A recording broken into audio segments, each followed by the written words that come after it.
Well, folks, welcome to one more edition of Politics and Random. Berto Will is your host. Thank you so kindly for being here. How was your weekend? We are back. It's Monday. I trust that you all had a wonderful weekend. I had a great weekend. I worked. I went to Houston Peace and Justice Center board meeting. We had a good time. The new board is installed, so I am feeling good about that. I am also, as I speak to you, making sure that we're set up correctly on YouTube so that I can channel and make sure that all is flowing appropriately, correctly, and it seems to be. So how are my peeps doing? Welcome aboard. Eric Hayes is in the house. Lee Grant is in the house. Bridge MC. Oh, I forgot. I had this new thing that I was actually doing where I call out where you're from. Eric Hayes from Atascocita and Kingwood in the house. Lee Grant from Montgomery County in the house. Alistair Water from Conroe in the house. Bridge MCP from upstate New York in the house. AVQ, Michael Rudden from Brooklyn, New York in the house. And of course, the one and only, the union activist, our beautiful Yvette Avery Herod from Atlanta, Georgia. We are well represented. Tom C., Mid-Michigan, in the house. We got you, brother. We got you, brother. Anyhow, we're going to have a great show for you today. But I'm going to start real technical. First of all, condolences to the 3 soldiers that died in where did they die? I think it was in Oman, not Oman. I think it was in. I am not sure where it was, but it's somewhere around Syria. I think it was. I can't remember where it is at. But here is the deal. We want to give them condolences. But I was so upset after I heard what they think was a possibility why that base wasn't defended. Jordan, thank you very much, Tom C. Jordan. It was Jordan. Okay, let me check this. Let me point this out. You know what? Before I get with this, I think I have got to take a quick call.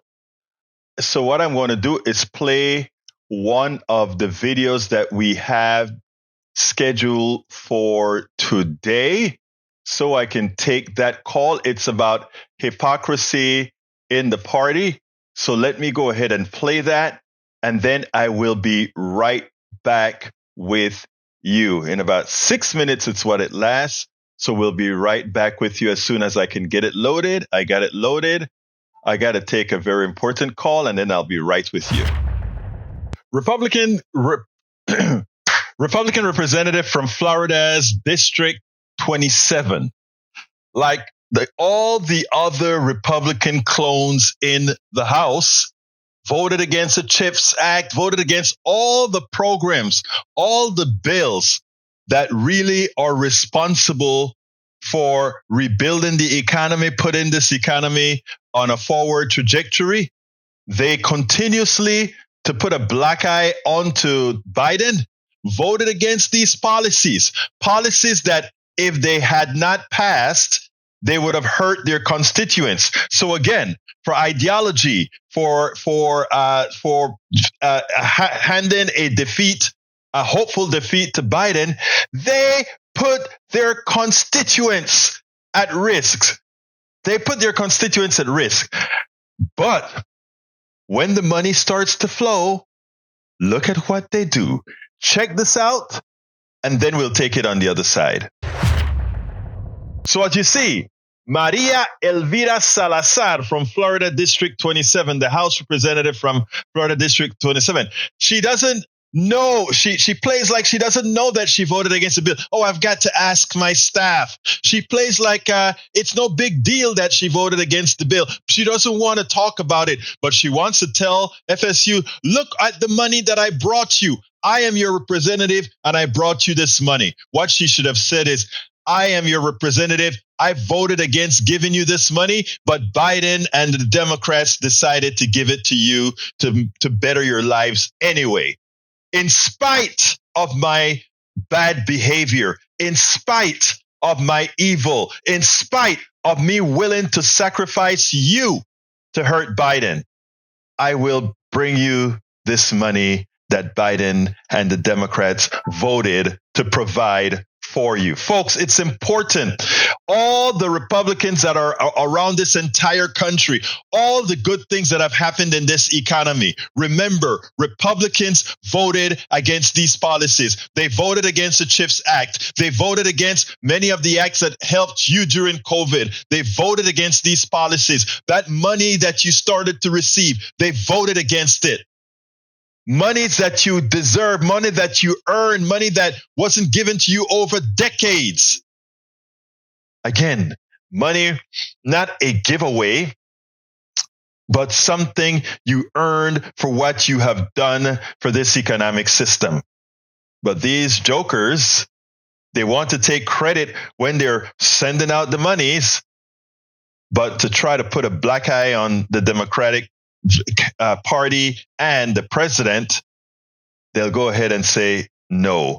Don't let them get away with it. And if you're a Republican listening to this, this is what they've done to you every single time. You have never been their major concern. They use abortion. They use the border. They use all these techniques so that you will focus on anything other than things that gets you, that improves your economic situation. And you know why? They have no care of making your economic situation any better, because they're paid off by the oligarchy. They are paid off by the corporations. If you get, based on how our economic system works, if they have to give you better salaries, if they have to provide all these other types of benefits, social benefits, it comes out of the windfall.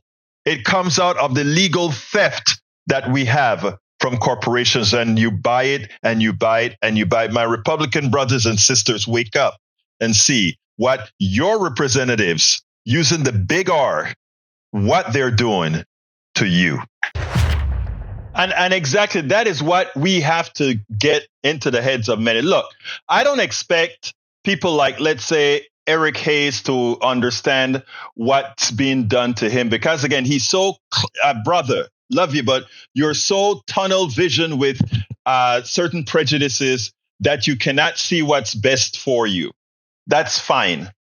But for all of my brothers and sisters that are Republicans and independents and MAGA and right wing, I want you to take a look at who really is looking out for your fiscal well-being. For the 60% of Americans who are living paycheck to paycheck, who cannot tolerate a $400 expense that came up out of the blue. By the way, under Trump, that number was higher. The amount of people that live paycheck to paycheck.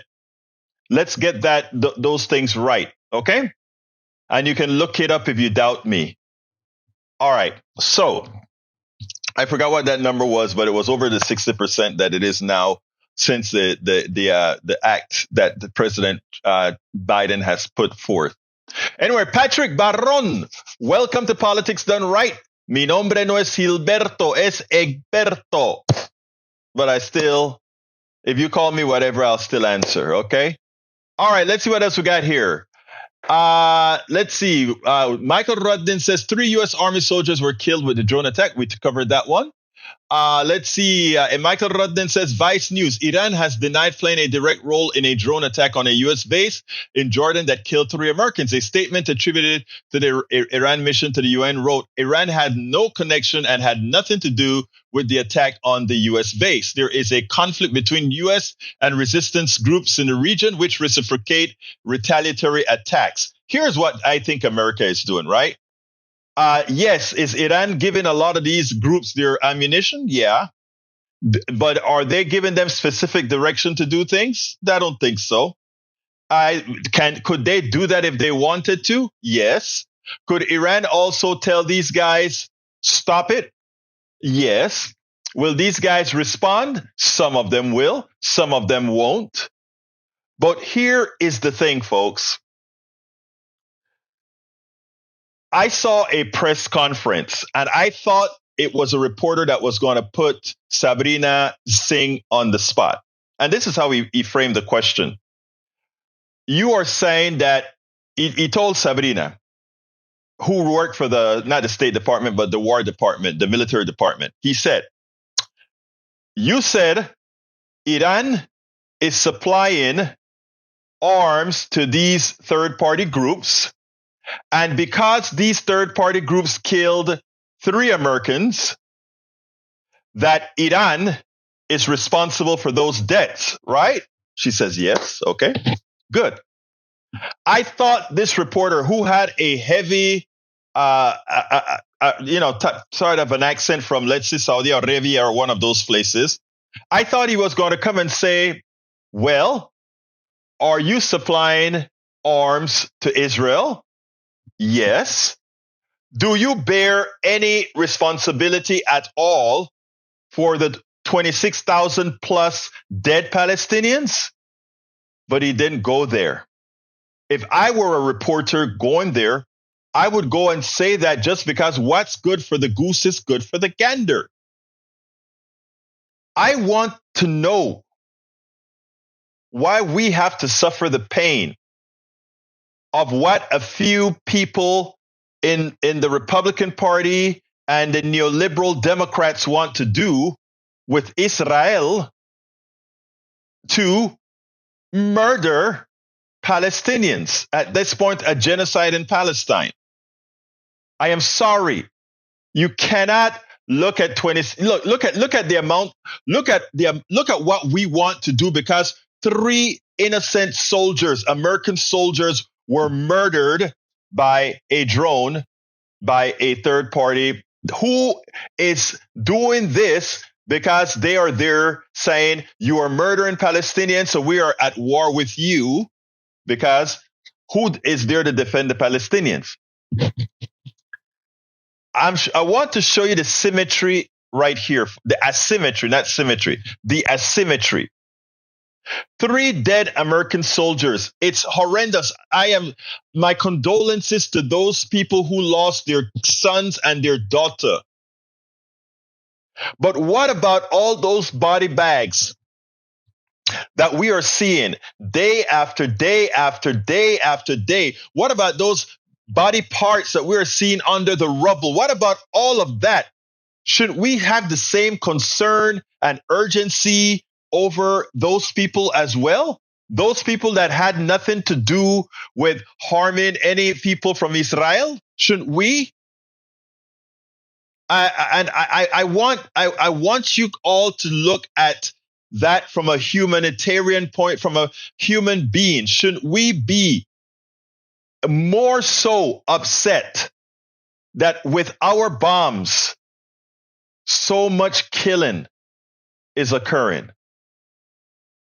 Please. Now, I said, and I'm going to come to the chat in a minute.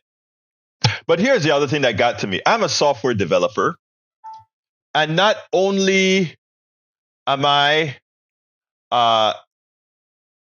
let's see, I'm a software developer. Make it today, 2 backup. I'll be out tomorrow. Okay. Let me explain this. I develop software for NASA, and I develop software for Daniel Industries. And the reason I brought these 2 companies up is because there's a very specific type of software. And whenever you design, if you're designing systems, right, you have to take into consideration all the externalities that could make your system, your closed system, fail. And what I understand from a lot of the reports that are coming out, if these reports are true, every American who has paid for these missiles and these batteries that counteract missiles should be very upset at whoever it was that designed the system. Let me explain.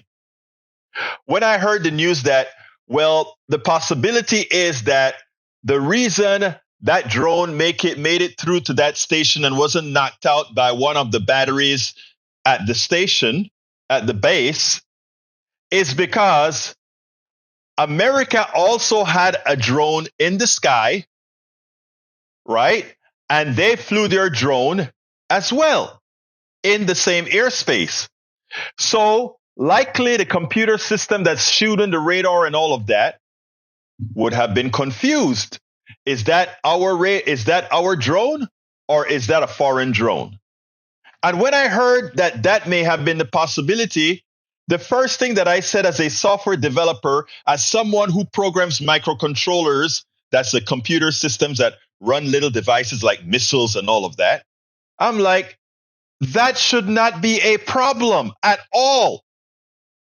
Because the way you design it is you have both sides that are intelligent.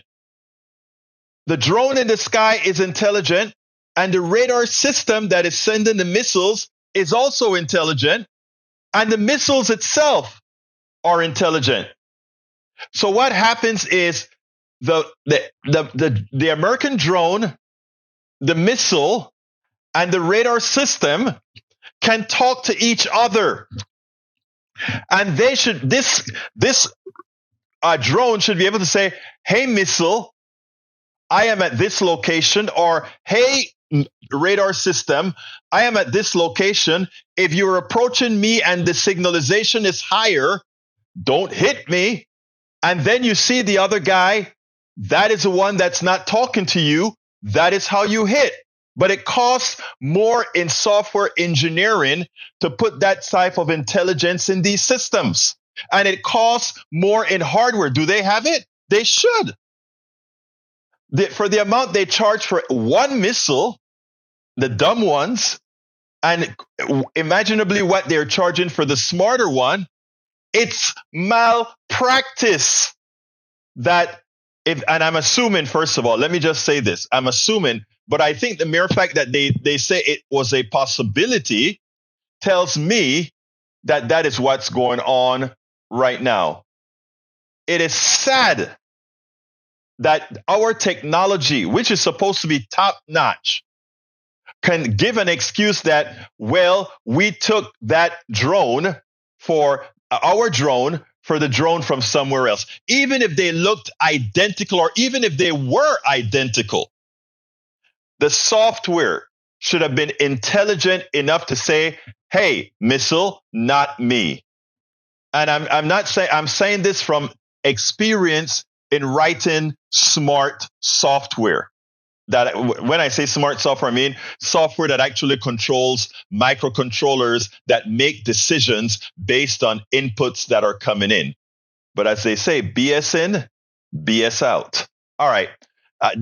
I just wanted to get that out because that really got to me, that we lost soldiers because we didn't know which was the appropriate drone in the sky. It behooves me. All right. Sorry for digressing on that, but when we are given contracts to write software, a lot of times we give it to a buddy we know and all of that, and it comes out with terrible software. I don't know if you remember when Obamacare came out, the computer system, how bad it was. That is what happens when you give software to people that are incompetent. And look how fast it was corrected when it was given to not likely to the bidder who had a friend, but to somebody who was or a company that was actually competent. Our government sometimes, based on the politicians, it's amazing. All right, Bridge MCP says, Egberto Willis drugs. The White House Medical Unit during the Trump administration provided prescription drugs, including controlled substance like fentanyl, to ineligible staff and spent tens of thousands of dollars more on brand name drugs than what the generic equivalents would have cost. A Pentagon report shows the unit, part of the White House Military Office, did not comply with federal government and the Department of Defense guidelines. A report, which was released on January 8, found ineligible staffers received free specialty care and surgery at military medical facilities and were provided with prescription drugs, including controlled substances, in violation of federal law. The report also found the White House Medical Unit pharmaceutical management practices ineffectively use DoD funds by obtaining brand name medications instead of generic equivalents and increase the risk of the diversion of controlled substances. It said the unit lacked effective control to ensure compliance with safety standard, was not subject to oversight by military health system leaders, and increased the risk to patient health and safety, the report said. The unit spent $46,500 from 2017 to 2019 on 8,900 unit doses of Ambien, a brand name sleeping medication, which was 174 times more than the $270 the generic equivalent would have cost for the same amount. It spent $98,000 or 4,180 units of Provigil, a brand name stimulant, 55 more than 1,800 the generic would have cost. And that was probably to keep Trump active too, you know? Trump always looked like he was on drugs, you know? Anyway, let's continue with Tom Zornick with a limerick. Let's get busy. Are we ready for a limerick from Tom?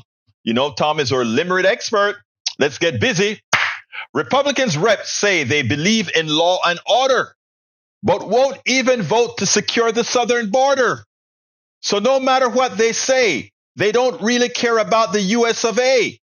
Their house is built of broken bricks without the mortar. Madre mia, perfecto, Senor Tom Zornick. As usual, you blew it out of the park. I love it, man. Love it, love it, love it, love it. Michael Radin says, a worthwhile follow-up for after Egberta's live stream from my friend Steve Shives, welfare benefits, war on poverty, how Republicans break it, then blame it. That looks like something I need to watch. Yes, sir. Thank you for that, Michael Radin. Maywood says, using the government, let's see, what's the left agenda? Using the government to help the people, using government to build up the nation, using government to make our nation better for the effort. What's the Republican agenda? Voting against the people's interests, voting against infrastructure investment, then trying to privatize all of it. Why? So they and their backers can make short-term profits. Republicans have a habit of screwing people over, then blaming Democrats for whatever they themselves have done. And they don't like to vote for support, but then take the benefits when people love it. Lee Grant says Biden has to respond with a significant attack on Iran. Stay tuned. If Biden attacks Iran, Biden will be stupid. I repeat that. If Biden attacks Iran, he will be stupid. That will set a precedent. And let me tell you what precedent that sets. I just gave it to you when I talked about the reporter. The reporter asked Sabrina, if Iran is supplying arms to these people, are they responsible? Yes. Now, if Biden's actions for indirect responsibility is to go into that country's border and bomb, don't complain about the blowback when some of the others come to the United States under the same pretext and bomb. It is so important that I saw a TikTok that talks about who likes international law. And it says like the Western countries want everybody to abide by international law when it's something that suits them. But when it is something that doesn't suit us, meaning we say, the UN doesn't work. It's like the 10 or 12 people that work for that UN agency that apparently was a part of the massacre in Israel. They have 10,000 workers. 12 of them were criminals. So they stopped feeding or stopped donation to that UN organization because they had 12 terrorists among their midst. So all of Palestine will suffer because of the 10,000, there were 12 bad guys. What do we do when Americans do bad things overseas? Do we accept then collective responsibility from all Americans? I don't think so. But that's what we want to enforce. Patrick Baron said, I watched a SpaceX launch last night from my house in North Fort Myers, and I shed a tear on the 38th anniversary of the Challenger disaster. when we lost 7 American heroes. I remember that date like it was yesterday. Alice Water says, I 100% feel that, Patrick Baron. Michael Ronan says, Eric Hayes is showing himself the fool, thinking that there are no government jobs, no government subsidies that bring jobs. Oh, Lord. A dollar knows not from whence it is spent. The big lie was somehow a dollar spent by a corporation is different than a dollar spent by the government. It's the most idiotic thing, but the private sector need to tell that lie so that people look at government as the other. And there are many other lies that the government that the private sector tells in that nature. A dollar doesn't know from where it is spent. So when they lie to you and tell you the private sector is more efficient than the government, remind them that profit in healthcare is nothing more than an expense. All right? But we'll talk about that some other time. All right, let's continue. Michael Rudden says, ticks me off that billionaires have such a disproportionate influence over politics. Eric Hayes seems to care more billionaires give money rather than getting the big money out. And not only that, the billionaires didn't earn their money. Okay, let's get this straight. Nobody has earned $1 billion. Nobody, worse, nobody has earned $200 billion, $300 billion. Nobody. Anybody that with that kind of money stole it, albeit legally, but they got that money on the backs of millions of people. There's not two ways about it. It's a defect in our economic system that allows that reality. And until we fix that defect, we will continue to move the wealth from the masses to the few. It's a mathematical equation that cannot be stopped without government intervention and without changing the calculus. Earlier on, a lot of smart people realized the reason why you had to charge 90% plus on income after a certain amount. There's a reason why. It was a mathematical formula. It's mathematical. Otherwise, by design, the economic system is flawed that it accumulates money to those who are able to make money on a larger scale. It's a mathematical absolute.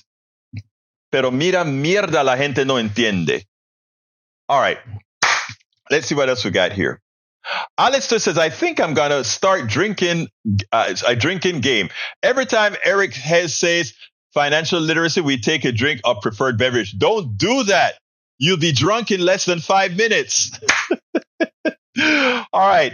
Michael Ryan says, I'll link Steve Shee's video to your Facebook message. I just saw that you did. Thank you so kindly, brother.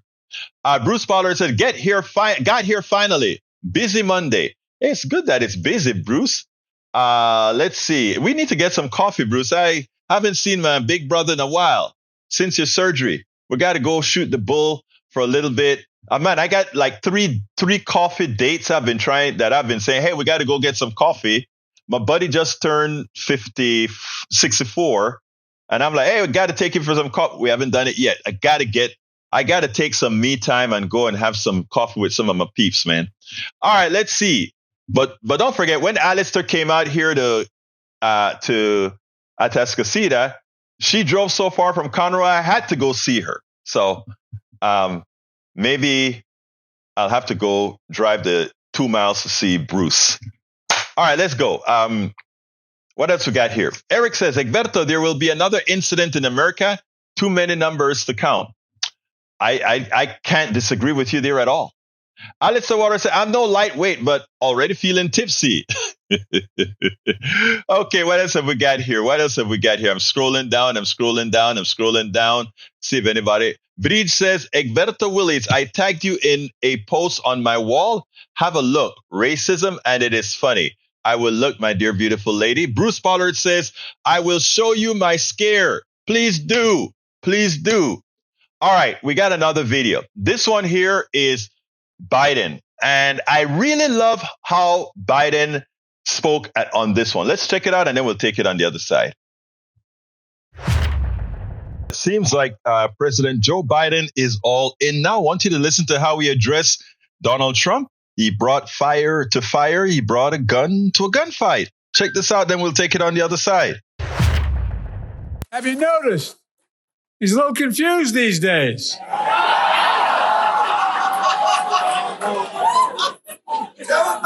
He apparently can't tell the difference between Nikki Haley and Nancy Pelosi. Well, as commander-in-chief, I look at veterans completely differently than Donald Trump. Think about this, especially here in South Carolina, a proud military state. Donald Trump, when he was commander-in-chief, refused to visit a cemetery, U.S. cemetery outside of Paris for fallen American soldiers. And he referred to those heroes, and I quote, as suckers and losers. He actually said that. He said that. How dare he say that? How dare he talk about my son and all of us just like that? Look, I call them patriots and heroes. The only loser I see is Donald Trump. Now, that is how you deal with Donald Trump. You see, when he talks and talks and talks, he expects people to not come back and listen. But when he's challenged, he hyperventilates. When he's challenged, he can't handle it. He makes mistakes. When he's challenged, that's what Nikki Haley is starting to realize that. But why didn't she realize that before? If she really wanted to be a contested candidate in the election, in the primaries, now that she's hidden Trump doesn't know what to do with himself. He's not used to people coming back on him. And that's how bullies are. That's how autocrats are. They like to command because they're paper tigers. And as long as people have the semblance that they are strong men, people back off and give them that semblance of strength. And the first time that they're challenged, they don't know what to do.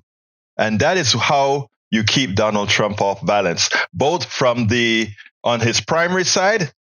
I tell you, I'm no fan of Nikki Haley, but she's doing the right thing. And as far as Biden is concerned, you have to dig in, but you have to dig in even harder. You have to make him realize that, first of all, his economy was Obama's economy.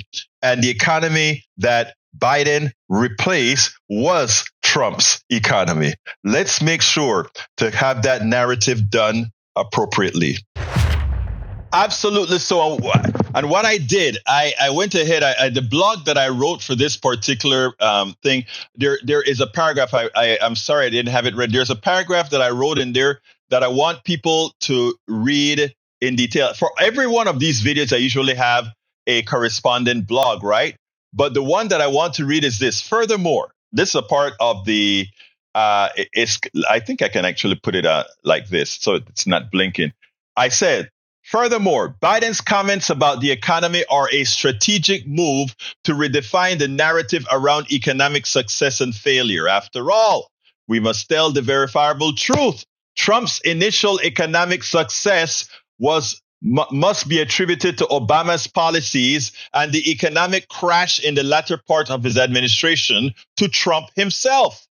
Biden's current economic success is a direct result of his embracing Keynesian economics and modern monetary theory to reinflate the economy. Now that I've said that, I guarantee you will not hear any Democrat, meaning you will not hear any standard Democrat say that. They won't say that. All right? But they know that's what had to occur. Keynesian economics was the idea that the government has to fund when the system cannot spend, when the natural economy is not putting out money or activity, you have to generate the activity, and only the government has the power to do so. But the second part is MMT, modern monetary theory, which points out that inside of our current economic system, there's a hell of a lot of slack. Non-inflationary slack. And that is exactly what those trillions of dollars that were spent that were debt, and why it didn't really cause inflation. Now you're going to say, wait, Egberto, inflation went up to 9%. True. But we can look and count. We can go directly to the profit and loss statement of all the corporations All of them. And we can immediately see that most of that inflation, more than half of that inflation, was not caused by shortages. In fact, there was never an oil shortage. It was not caused by a supply chain. Yes, certain specific sectors were affected by the supply chain, but not all. All right. And thirdly, if you take a look at what happened, more than half of that inflation was just companies raising prices to increase their profits. It's numbers, it's provable, it is there for all to see. Just look at the numbers. That's all you got to do. But secondly, let me tell you, and even the portion of inflation that came from the supply chain, that is also a fault of the corporations. How is that caused by the corporations? They are the ones who decided in this silly concept known as just-in-time inventory. Just-in-time inventory gave them a one-time break of not having to store a whole bunch of inventory and then just bringing in the product as they need it. Well, you know what that doesn't take into account? It doesn't take into account a hurricane in the wrong place. It doesn't take into account several ships sinking or being attacked by missiles. It doesn't take into account, guess what? A pandemic.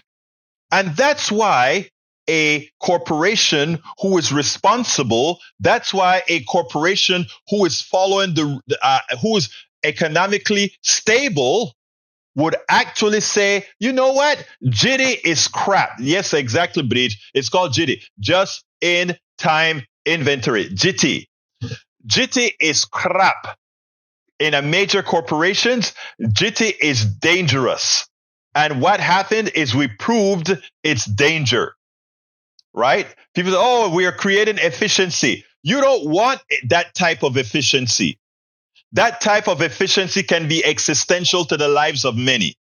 So let's put that into perspective. So all the blame of inflation should have been attached directly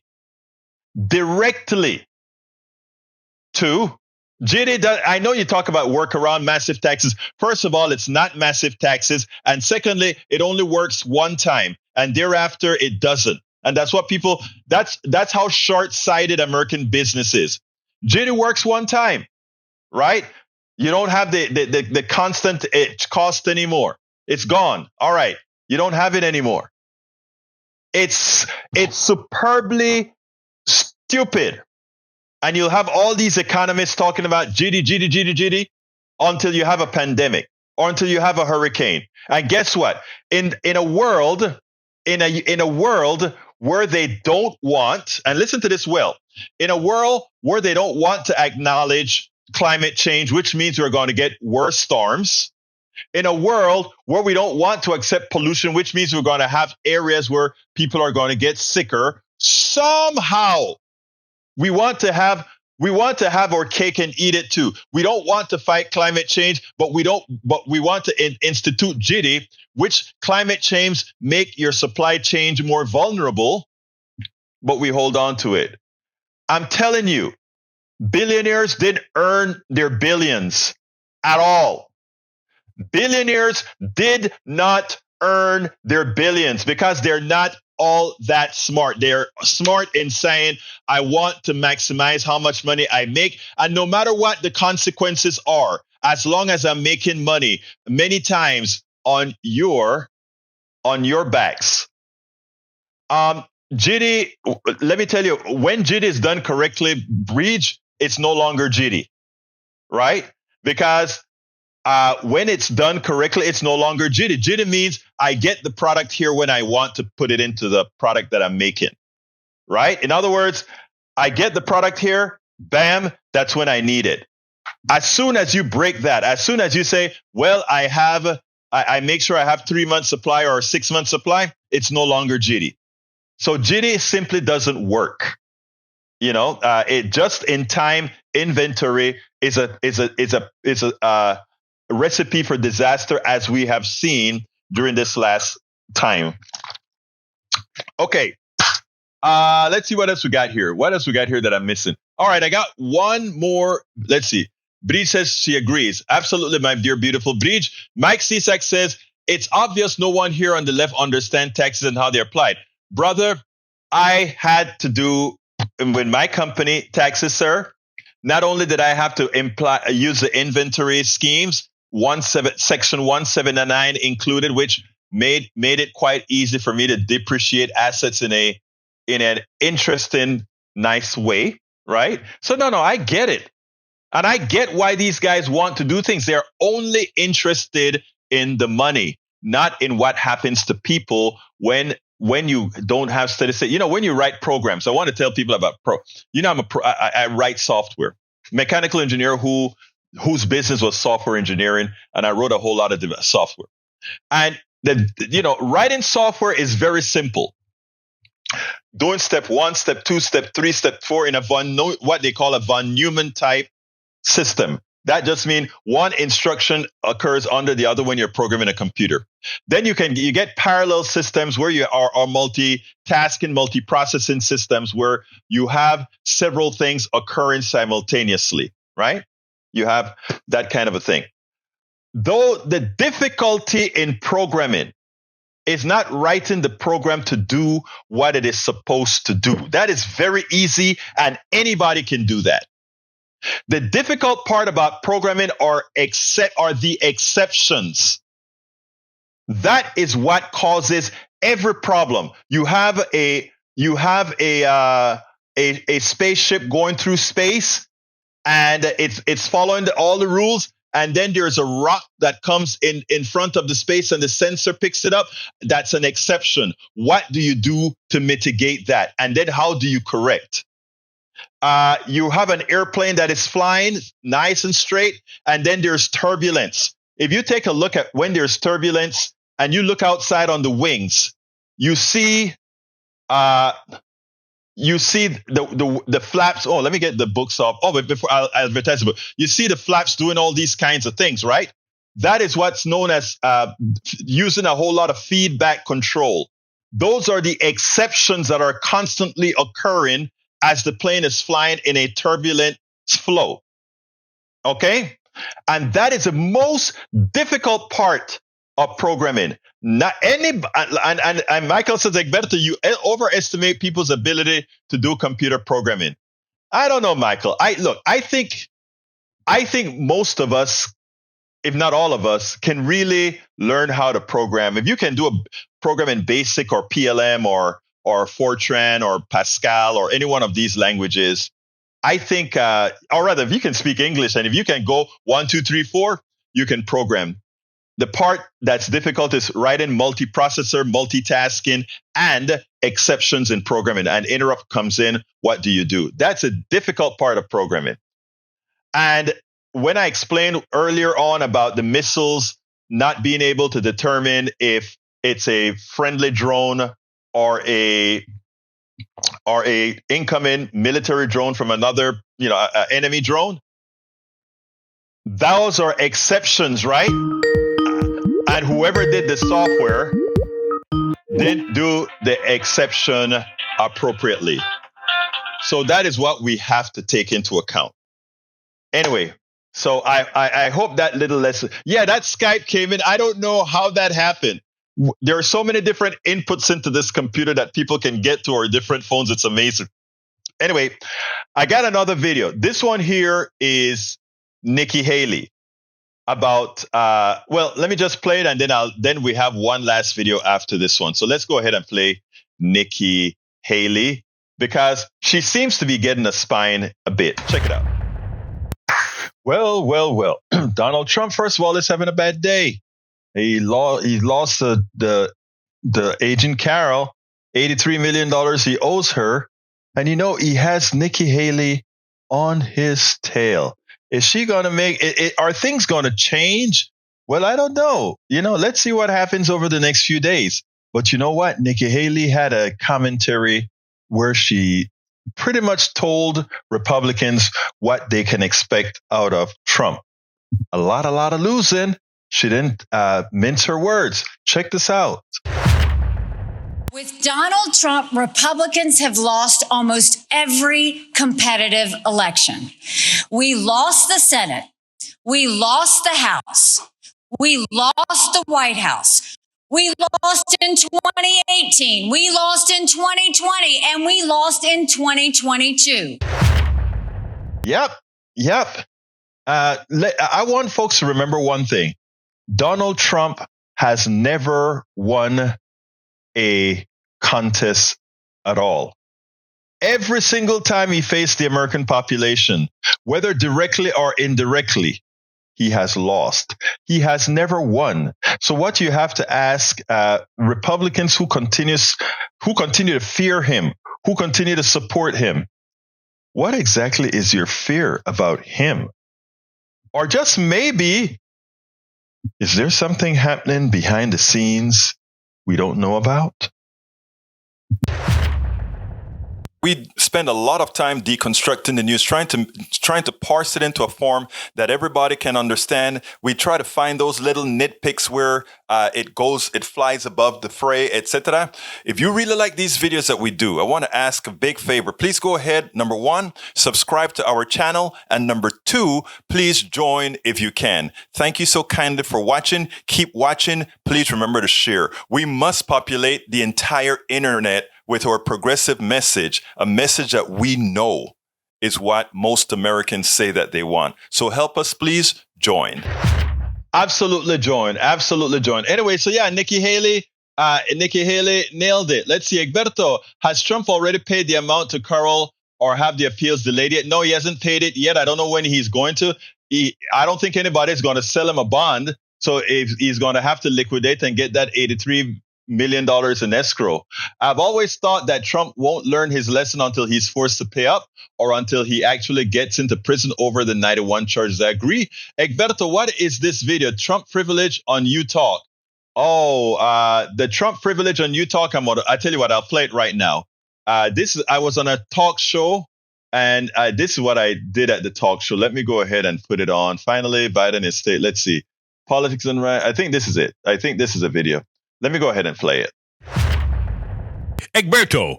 And unless two people have that same first name, I've got the original one and only Egberto Willies. Good morning, buddy. What's on? I was thinking about you this morning and thinking I should call you and ask you to come get involved in this thing. And lo and behold, what's up?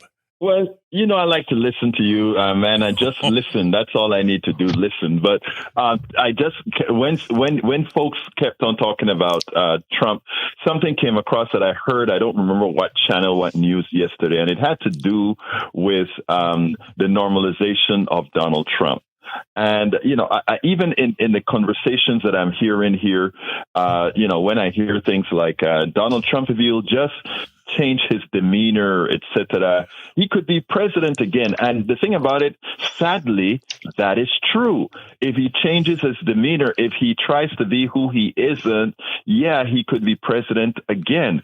And that is so sad because as such a flawed character, we talk about privilege so often, and he is the height of privilege, not only male privilege, not only white privilege, but class privilege of where and who he is. Had Obama had different baby mamas, had Obama lied as he did, had Obama just did any one of these things, he would not have stood a chance of even getting to nobody would have given him the chance for the playing field.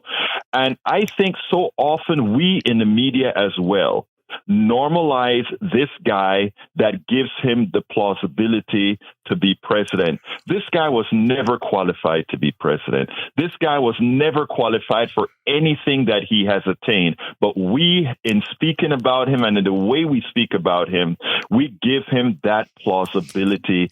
And it's a disservice not of the American population, but what we have done as a media class, as a class, etc., to make this guy who is a destructor of the country. You asked Mr. Garcia if we could change if there's a possibility that we could make the change in this nation to become a Venezuela, the answer is a categorical yes. We were never a democracy, but we were a plausible place, a republic that seemed to be okay. We were a republic that was the structure that holds a democracy, or at least one that's struggling to be that way. You're completely right, my friend. Right. Egberto, I'm going to have to jump to some other people, but one quick question. I hear you do a radio show. Is that true?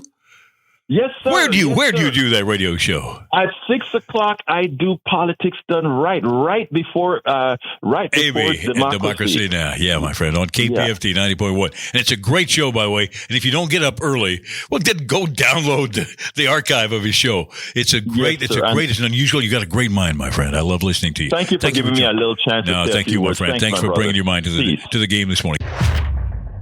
Anyway, Bridge, I didn't realize that I played that one before, and I had it in my list, my playlist, and I'm like, I don't think I played that one. And I didn't go search. If I played that one already, forgive me, guys. But anyhow, folks, look, we're coming close to the end of the show. Anybody wants to call in to say a quick word? 281-823-7747. Again, that number is 281-823-7747. If somebody just want to call in and say, hi, Egberto, I just want to use the phones and say hi.